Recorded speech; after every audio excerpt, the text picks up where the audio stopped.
नमस्कार साथियों, मैं आशीष पांडे आप सभी का स्वागत करता हूं अरुणिका स्टडी पे। और आज हम लोग जानेंगे सीटेट एग्जाम 2024 जो होने वाला है वो कैसे हम लोग अंतिम एक महीना में कैसे तैयारी करें।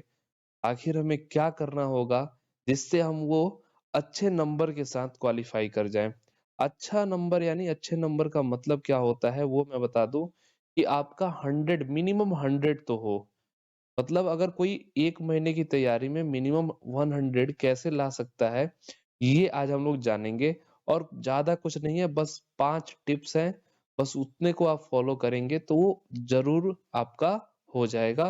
ये 100 प्लस क्या 110 115 प्लस आप लोग लेकर आएंगे अगर बस ये 5 तरीका आप लोग अपना ले तो। जैसा कि आप सभी लोग जानते हैं कि अब जो पेपर हो रहा है वो ऑफलाइन नहीं होता है, ऑनलाइन मोड में अब पेपर होता है। ऑनलाइन मोड में जब पेपर हो रहा है तब से पेपर थोड़ा ट्विस्टेड रहता है। ठीक है, ट्विस्टेड रहता है पेपर, पहले जितना आसान नहीं हो गया है पेपर।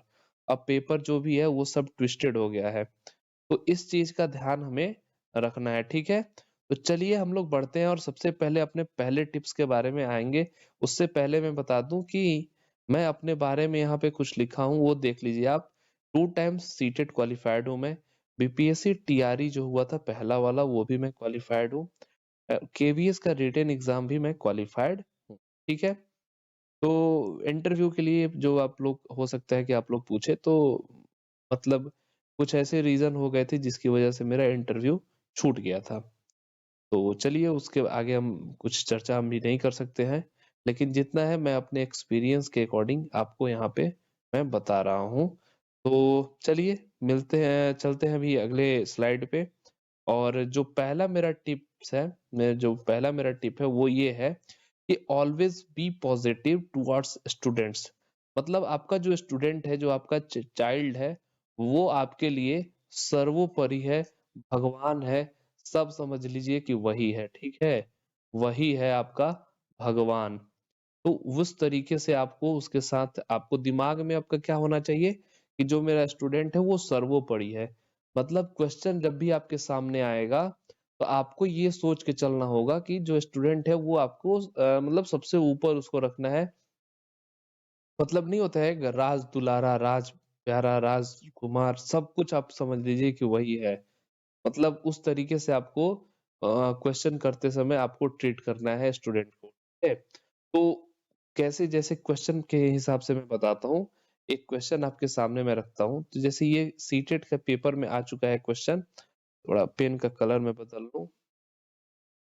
चलिए ये जो क्वेश्चन आया है, देखिए यहाँ पे लिखा भी है, अधिगम का संरचनात्मक विचार यह सुझाव देता है कि ज्ञान की संरचना में, अब 4 ऑप्शंस है आपके पास यहाँ पे, कि बच्चे सक्रिय भूमिका निभाते हैं।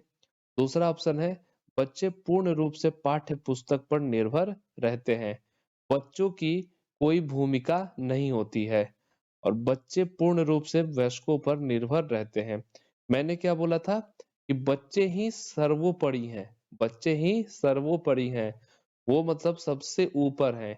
यहाँ इस ऑप्शन में देखिए सबसे ऊपर क्या जा रहा है, पाठ्य पुस्तक। यहाँ देखिए बच्चों की कोई भूमिका ही नहीं है, मतलब कुछ है ही नहीं बच्चे। ठीक, यहाँ कौन सबसे ऊपर जा रहा है, वयस्क। ठीक है, उनके पेरेंट्स, एडल्ट्स। लेकिन यहाँ पे क्या बोल रहा है कि बच्चे सक्रिय भूमिका निभाते हैं। तो आपका सही आंसर यही होगा। ठीक है, तो इस तरीके से अगर आप सोचेंगे तो आपका मतलब 15, हाँ 15, मिनिमम 15 क्वेश्चंस तो इसी तरीके के होंगे जो आपके सॉल्व हो जाएंगे, मतलब उन 150 क्वेश्चन में। ठीक है, चलिए अब अगले टिप्स के ऊपर बढ़ते हैं। जो सेकंड टिप है वो है कि be positive for positive question and be negative for negative questions. ठीक है, ये चीज बहुत इंपॉर्टेंट है, इसके लिए ध्यान रखिएगा कि be positive for positive questions. अगर पॉजिटिव क्वेश्चन है तो आप उसको ऑप्शंस में देखेंगे कि पॉजिटिव, मोस्ट पॉजिटिव कौन है, मोस्ट पॉजिटिव कौन है। ठीक है, और नेगेटिव क्वेश्चन के लिए नेगेटिव के साथ चलेंगे। जैसे एक क्वेश्चन मैं आपके सामने रखता हूं कि motivation to learn can be sustained by, मतलब सीखने की प्रेरणा बरकरार रखी जा सकती है। Giving very easy task to children, बच्चों को क्या आसान काम दे के आप मोटिवेट कर सकते हैं। हर बार आप आसान टास्क ही देंगे तो क्या वो आगे बढ़ पाएंगे? वो तो एक ही लेवल पर फिक्स हो जाएंगे। तो ये आपका पॉजिटिव क्वेश्चन नहीं है, मोटिवेशन है, पॉजिटिव के लिए है ये, ठीक है। पॉजिटिव क्वेश्चन है आपका, ठीक है।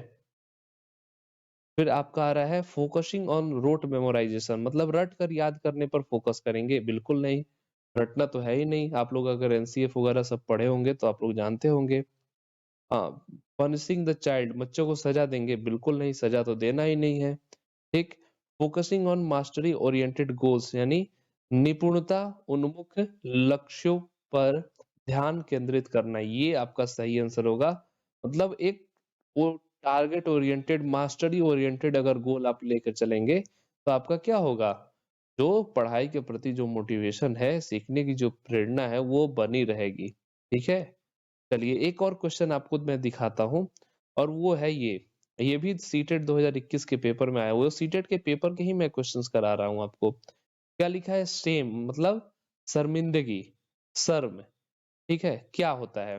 पहला ऑप्शन है is very effective to motivate the children to learn, मतलब बच्चों को अधिगम हेतु अभिप्रेरित करने के लिए बहुत ही प्रभावशाली है, ठीक।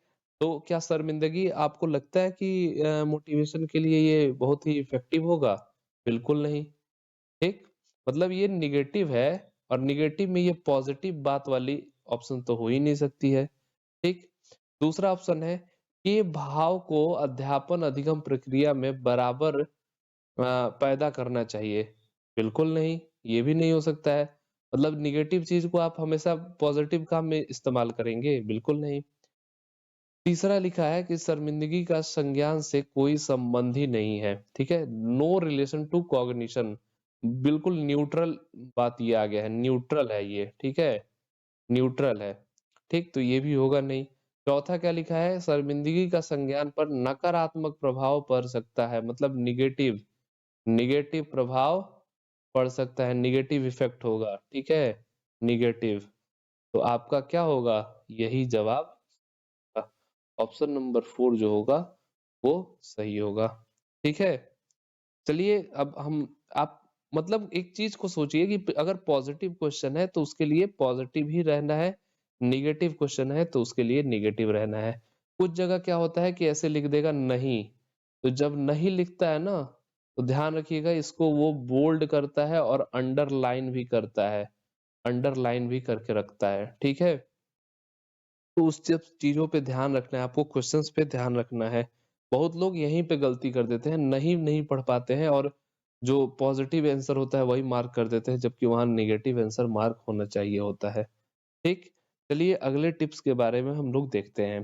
जो थर्ड टिप है वो है follow one practice book, practice paper book, ठीक है। कुछ एक आप बढ़िया वाली कोई भी आपके मार्केट में जो अवेलेबल है, या आपके पास है जो आपको लगता है कि अच्छा है, तो उसी को फॉलो करिए। लेकिन फॉलो करिए जिसमें क्या है, previous year, previous year, sorry sorry sorry, जिसमें प्रीवियस ईयर के क्वेश्चंस हो, प्रीवियस ईयर ईयर के क्वेश्चंस हो, या मॉडल सेट्स हो, मॉडल सेट्स हो, या पूरा क्वेश्चन पेपर ही हो प्रीवियस ईयर का, वैसे मतलब प्रैक्टिस बुक को आप लोग लीजिए और उसे आप लोग फॉलो करिए, ठीक है। इन सब चीजों पे ध्यान रखिएगा, ये चीज होने चाहिए, उसी को फॉलो आप लोग कीजिएगा। एक मैं सजेस्ट कर सकता हूँ, अगर आप लोग बोल रहे हैं तो ये किरण पब्लिकेशन का जो है, ये लोग आप लोग ले सकते हैं। ये किरण पब्लिकेशन का मतलब अच्छा बुक है ये, मतलब मैंने देखा है अच्छा बुक है ये। एक और आता है एस गुप्ता करके कुछ एक होता है, एस गुप्ता करके रहता है कुछ, वो भी बुक अच्छी है बुक, मतलब हाँ इन लोगों मतलब बहुत सारे प्रैक्टिस बुक से अच्छी है। अरिहंत वगैरह में आंसर बहुत गलत दिए हुए हैं, बहुत सारे प्रैक्टिस बुक है जिसमें आंसर बहुत गलत दिया है, इनमें मतलब कुछ ही आंसर गलत होंगे, लेकिन मोस्टली सही ही है, उसमें बहुत बहुत गलत दे दिया है, ठीक। तो ये प्रैक्टिस बुक आप लोग फॉलो कर सकते हैं। ये प्रैक्टिस बुक फॉलो इसीलिए करना है कि 1 मिनट 30 सेट्स लिखा है ना, मतलब 30 दिन की बात है, ठीक। अब आपको क्या करना है कि daily mock test, mock test लगाना है। ठीक। मॉक टेस्ट के लिए कैसे करना है, इसका एक बहुत ही अच्छा प्रिपरेशन आपको मतलब प्रिपेयर करना पड़ेगा। फर्स्ट आपको क्या करना है कि एक आप एनालिसिस एनालिसिस नोटबुक बनाएंगे। एक एनालिसिस नोटबुक बनाएंगे। मॉक टेस्ट के लिए एक proper proper time slot fix करेंगे। ठीक है, ये दो काम आप लोग को जरूर करना है। ठीक है, और फिर करना क्या है कि जो आप लोग टाइम स्लॉट फिक्स किए हैं, जैसे 9 से 9 AM से लेकर अगर 12 बजे तक के लिए आप लोग कर रहे हैं कि इस बीच हमको लेना है पेपर, तो आप लोग क्या करेंगे, इस बीच ही आपको बैठना है। और करना क्या है, जैसे 9 बजे बैठ गए तो आधे घंटे तक आपको कुछ करना ही नहीं है, बस बैठे रहना है। अब बैठे रहना है इतने देर में, 9 से 12 के बीच में तो आपको कहीं उठ के जाना भी नहीं है इधर उधर। कहीं उठ के ना प्यास लगी ना आपको कुछ हुआ वॉशरूम जाना है, कुछ नहीं करना है, आपको बैठे रहना है। और बैठे बैठे करना क्या है, 30 मिनट्स तो कुछ करना ही नहीं है, बस बैठे रहना है, बोर होना है खुद को। 30 मिनट्स खुद को बोर करना है। ठीक है, बोरिंग वाली सिचुएशन में रहनी है। बोरिंग वाली सिचुएशन होता क्या है कि जब आप लोग पेपर में जाएंगे तो आप लोग थोड़ी देर पहले एंट्री आपकी हो जाती है, तो वहां उसमें बैठने के बाद आप लोग बैठे रहते हैं, बोर होते रहते हैं, इधर उधर देखेंगे, कुछ तब कुछ होता नहीं है। तो एकदम आपको एग्जाम का फील लाना है, क्योंकि एग्जाम प्रेशर की वजह से बहुत लोग बहुत सारे क्वेश्चन को क्या करते हैं, गलत कर देते हैं। तो पहले आपको एकदम बोरिंग वाली फील करनी है कि बोरिंग फील हो रहा है, ये हो रहा है, वैसे हो रहा है, उस तरीके का। फिर आपको एक उसमें से पेपर में से एक पेपर आपको निकालना है, उसका आपको मॉक लगाना है। ठीक, मॉक टेस्ट लगाना है आपको। ठीक है, तो आप उतना देर मतलब बैठेंगे, जो भी जितने देर का आपका पेपर होगा उतने देर बैठेंगे, आप करेंगे। और जब तक पेपर का टाइम खत्म नहीं हो जाता तब तक बैठे रहना है आपको। बैठे बैठे जब पेपर का टाइम खत्म हो गया तब उठे, बाहर जाए, पानी पिए, फिर आए, और फिर पेपर को आपने अगर चेक करना हो तो चेक कीजिए, सब देखिए कि कौन से कितने मार्क्स आए आपके, और उसको कीजिए, नोट करिए। नोट कैसे करना है, एनालिसिस बुक में नोट कैसे करना है, सबसे ऊपर क्या लिखना है कि डेट लिखना है। ठीक, डेट लिखने के बाद आपका कौन सा मॉक नंबर था वो लिखना है, या मॉडल सेट नंबर जो भी हो आपके बुक का वो लिखना है। देखिए ये दो चीज आपके पहले पेज में, एनालिसिस बुक के पहले मतलब एक पेज में ये रहना चाहिए। उसके नीचे आप लोग क्या लिखेंगे कि अटेम्प्ट कितना था, अटेम्प्ट कितना था आपका वो लिखेंगे। ठीक, अब उसमें से कितने मार्क्स आपके आए, मार्क्स या करेक्ट आंसर्स तो आपके मतलब एक ही हो जाएंगे ना, कितने आए, रॉन्ग कितने हुए। ठीक है, रॉन्ग कितने हुए। अब आपको ये क्या करना है कि सीटीपी में आपका कितना मार्क्स, हिंदी में कितना मार्क्स रहा, जो भी लैंग्वेज है आपका वो लैंग्वेज टू मैं लिख देता हूँ यहाँ पे, वो कितना रहा, मैथ्स में कितना रहा, ईवीएस में कितना रहा, इस तरीके से लिखना है। ठीक, तो आपके जितने मार्क्स आएंगे उसमें से कुछ गलत भी होंगे, वो गलत वाले इसमें आपके सब उसी तरह से आपके यहाँ पे आ जाएंगे। ठीक, अब करना क्या है कि जो जो क्वेश्चन आपका गलत हुआ है वो क्वेश्चन नोट डाउन कर लेना है, वो सारे क्वेश्चंस नोट डाउन कर लेना है। ठीक है, नोट डाउन करने का मतलब ये है कि जब आप लास्ट रिवीजन जब करेंगे तो एक बार ये क्वेश्चंस आपके गलत हुए हैं तो ये आप एक बार देखेंगे वहां पे, तो देख लेंगे तो आपको भी मालूम हो जाएगा कि हाँ एक बार मेरा ये गलत हुआ था, तो एक बार आप लोग दोबारा देख लें, क्योंकि क्या हुआ कहीं यही क्वेश्चन आपके पेपर में आ गया तो वहां भी आप लोग फिर गलत कर सकते हैं, तो वो गलत कर लेंगे। दूसरी चीज, जब क्वेश्चन लिख रहे हैं तो उसके एंड में एक बार वो चीज लिखिए कि किस टॉपिक का है, अगर आप समझ पा रहे हैं तो। नहीं समझ पा रहे हैं तो छोड़ दीजिए, समझ पा रहे हैं तो वो टॉपिक जरूर लिख लीजिए कि किस टॉपिक का गलत हो रहा है। पियाजे के सिद्धांत का गलत हो रहा है या कुछ और गलत हो रहा है, तो वो चीज लिखिए। लिखने से क्या होगा कि आपको मालूम होगा कि इस टॉपिक में अभी क्वेश्चंस मेरे गलत हो रहे हैं, तो उस टॉपिक को आप लोग रिवाइज करेंगे। ठीक, तो ये एक पेज में आपका मतलब मुझे लगता है कि एक पेज में अगर जो नोटबुक आप लोग तैयार किए हैं उसके एक पेज में ये आ ही जाएगा इतना चीज, तो इतना लिख लीजिए। तैयार रहेगा। हर एक मतलब अगर 30 तैयार कर रहे हैं, एक मतलब मॉक टेस्ट में आपके 30 क्वेश्चन भी गलत हो रहे हैं, एक मॉक टेस्ट में 30-40 गलत हो रहे हैं, तो एक तरह से आप लोग देखेंगे तो आपका अच्छा खासा एक क्वेश्चन बैंक तैयार हो जाएगा। लास्ट में रिवीजन कर लेंगे उसी से, उतने क्वेश्चंस को प्रैक्टिस कर लेंगे तो आपका बहुत ही अच्छा प्रिपरेशन हो जाएगा। ये बहुत इंपॉर्टेंट चीज होता है, ये बहुत इंपॉर्टेंट चीज होता है एनालिसिस लिखना। एनालिसिस लिखना आपके लिए बहुत, क्योंकि एक तो लिखने में क्वेश्चन लिख रहे हैं, उसका आंसर लिख रहे हैं तो आपको उसी समय याद हो रहा है, देख रहे हैं कि समझ रहे हैं कि हाँ मेरा क्या गलत हो रहा है। दूसरी चीज फिर आपको रिवीजन के टाइम पे ही मिल जाएगा कि हाँ भाई मैंने मॉक में क्या क्या गलत किया था। तो ये हर एक चीज आपको मिलता जाएगा, तो इसलिए ये काफी इंपॉर्टेंट होता है और ये हर लोग आपको नहीं बताएंगे, ये चीज कोई जल्दी बताएगा नहीं आपको। ये इतना इम्पोर्टेंट है, मतलब मैं अपने एक्सपीरियंस से बता रहा हूँ कि ये बहुत इंपॉर्टेंट चीज होता है ये।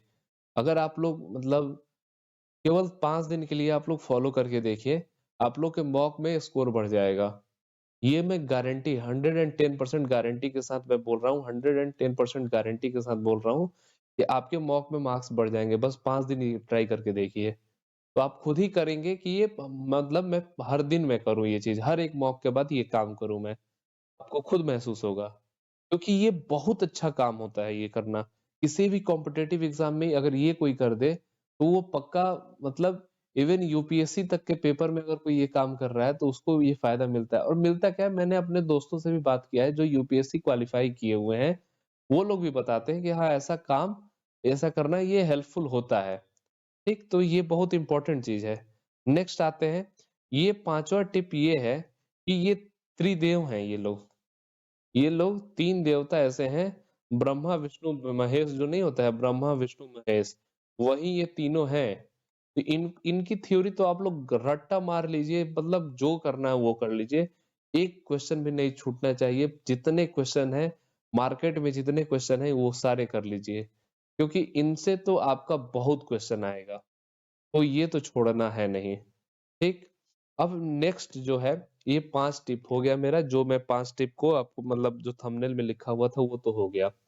ये 5 टिप है और ये इतना आपको करना है। 5 टिप्स हो जाने के बाद कुछ एक ऐसा टिप है जो ये अंतिम प्रहार है। अंतिम प्रहार इसलिए मैं उसका नाम रखा हूं अंतिम प्रहार। 6 टिप जो है वो अंतिम प्रहार, क्योंकि अगर आप क्वेश्चन कर रहे हैं 150 क्वेश्चन में, मतलब मैं तो इतना मालूम है कि आप लोग आराम से 135 प्लस तो कर ही लेंगे। अगर इतना जो मैंने 5 चीज बताया, अगर इतना अगर आप करके आ रहे हैं तो 135 क्वेश्चंस तो आप लोग करके आ जाएंगे। अगर उसके बाद जो 15 क्वेश्चन बच रहे हैं, 15 क्वेश्चन आपको नहीं समझ में आ रहा है, तो एक काम करिएगा, उसमें अगर आप बिल्कुल नहीं समझ में आ रहा है, बिल्कुल भी कुछ भी नहीं, एकदम ब्लैंक हो गए हैं उस क्वेश्चन के लिए, तभी आप लोग क्या कीजिएगा कि जो जो ऑप्शन जो ऑप्शन की लेंथ सबसे ज्यादा हो जिस ऑप्शन की लेंथ सबसे ज्यादा हो, जैसे ऑप्शंस होते हैं ना ए बी सी डी, अब लिखावट में एक इतना दूर तक आया है लिख के, एक इतना दूर आया है, एक इतना ही दूर आया है और एक इतना दूर गया है, तो ये वाला ऑप्शन आप लोग मार्क कर दीजिएगा। ये अंतिम प्रहार, ये नहीं कि शुरू से लेकर उसी में मारते चले गए, नहीं। मतलब जिस क्वेश्चन में आप कंप्लीटली ब्लैंक है, एकदम कुछ आ ही नहीं रहा है, कुछ समझ ही नहीं आ रहा है, एकदम आप 100% ब्लैंक हो गए हैं, तभी ये काम करिएगा। ये भी बहुत इफेक्टिव रहता है और बहुत सारे क्वेश्चन में आपका ये तुक्का भिड़ जाएगा, लड़ जाएगा। ठीक, तो इतना काम आप लोग जरूर करिएगा। और मैं मतलब गारंटी के साथ बोल रहा हूँ कि अगर इतना काम अगर कर रहे हैं आप लोग, 1 महीने शिद्दत से इतना काम कर ले आप लोग, ये 5 टिप फॉलो कर ले, तो आप लोग आराम से 130 प्लस लेकर आ जाएंगे। 130 प्लस लेकर आ जाएंगे। जो पहले से थोड़ा बहुत पढ़ाई किया है, जो पहले से थोड़ा बहुत पढ़ाई किया है और इतना काम कर रहा है, वो 130 प्लस तो लेकर आएगा। ठीक है, और जो बिल्कुल अभी तक पढ़ाई नहीं किया है, अगर वो भी इतना काम कर ले तो वो भी 100 प्लस लेकर आएगा। ठीक, तो इतना काम आप लोग जरूर कर लीजिए, कर ले। इससे आपकी मतलब क्या ही बोलूं, पर्सनल एक्सपीरियंस है मेरा अपना, और ऐसा वैसा भी तो नहीं है। जो भी पर्सनल एक्सपीरियंस मैं बता रहा हूँ वो आपके लिए भी इफेक्टिव होगा ही। तो जो मेरा ये टिप था वो मैंने बता दिया। अब बाकी आप लोगों के ऊपर है, आप लोगों को कैसा लगा वीडियो वो आप लोग बताएंगे। तो जो लोग चैनल पे नए होंगे चैनल को सब्सक्राइब कर लेंगे, जो कि सारे लोग बोलते हैं हर चैनल पे, तो मैं भी बोलता हूँ। और वीडियो को लाइक और शेयर जरूर करिएगा। कमेंट करके बताइएगा कि टिप्स कैसा लगा आपको, और शेयर करिए, अपने दोस्तों को भी शेयर करिए। सीटेट पेपर एलिजिबिलिटी पेपर है, ये कोई आपके रैंकिंग वगैरह के लिए नहीं है। जो कुछ लोग कंपटीशन की भावना रखते हैं कि उसका रैंक अच्छा आ जाएगा तो मेरा रैंक खराब हो जाएगा, ऐसा कुछ नहीं है। तो 90 नंबर ला के पास ही होना रहता है सीटेट में। हाँ, बस इतना ही रहता है। सीटेट कोई ऐसा नहीं है कि सीटेट पास होते ही जॉब हो जाएगी। सीटेट पास करने के बाद हर टीचिंग के लिए आपको कहीं भी टीचिंग के लिए जाना होगा तो एग्जाम ही देना पड़ेगा। तो स्टेट लेवल पे भी एग्जाम देना पड़ता है अलग से। तो सीटेट बस एक क्वालिफाइंग नेचर का पेपर है, तो आप लोग अपने दोस्तों को भी शेयर जरूर करिएगा। चलिए मिलते हैं आपसे अगले वीडियो में। तब तक के लिए tata bye bye and thank you. जय हिंद।